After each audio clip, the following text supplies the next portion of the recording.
are all my questions, actually. So I'm finished. If you have any further comments or questions yourself. Anybody? Not for me. No? I'm going to reiterate for 60 seconds my opening remarks.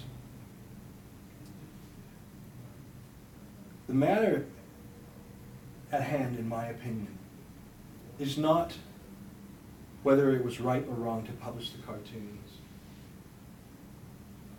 Reasonable people can disagree with that.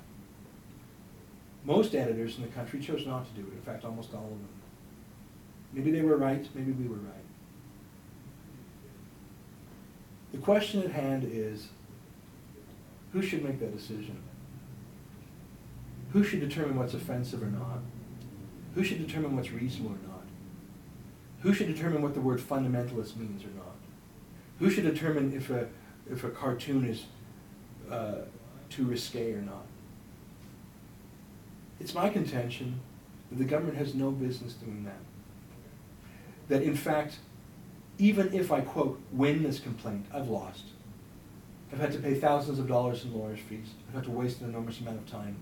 But far worse than either of those, a warning shot has gone out to every other media in the country. Don't mess around with the Muslim radicals, because they'll call in the censors and you'll have to go through this whole process. If we were talking about something that offended Jews or Muslims or Christians or dog lovers or astronauts, it doesn't matter. The subject matter is not important. It's this offensive process that is the issue here. I do not want to be excused from this complaint because I was reasonable. Because it is not the government's authority to tell me whether or not I'm reasonable. If I commit a crime with words, which is possible, fraud, a tort like defamation, then the government has a role. But political and religious debate are not the proper province of human rights commissions.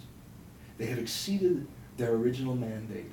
They have strayed far, and they are tampering in illegal ways with fundamental rights.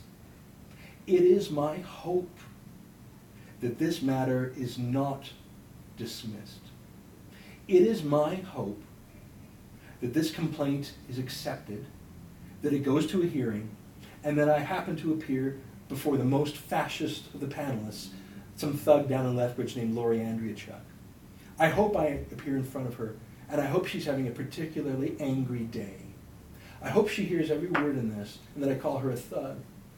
And I hope that she convicts me and sentences me to the apology that this fascist from Saudi Arabia demands of me.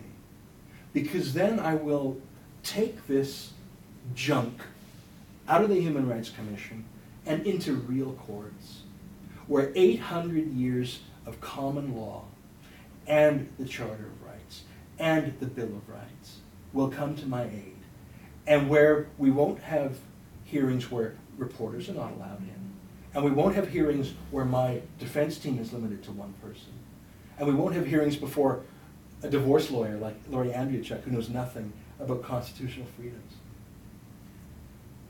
I reserve maximum freedom to be maximally offensive, to hurt feelings as I like.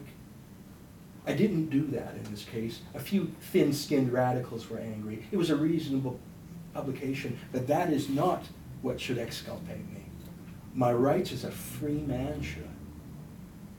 I hope that you recommend that we go to a hearing, and I hope we're convicted. And I hope this goes high enough to a court and will cause enough of a political scandal that these human rights commissions will be pruned back at least, like Alan Borvoy says, or the proper thing is removed altogether. Let them flourish on TV with Judge Judy. But the fact that they could actually compel someone to go before a court is disgusting to me. Those are my final remarks. Okay, those are mine too.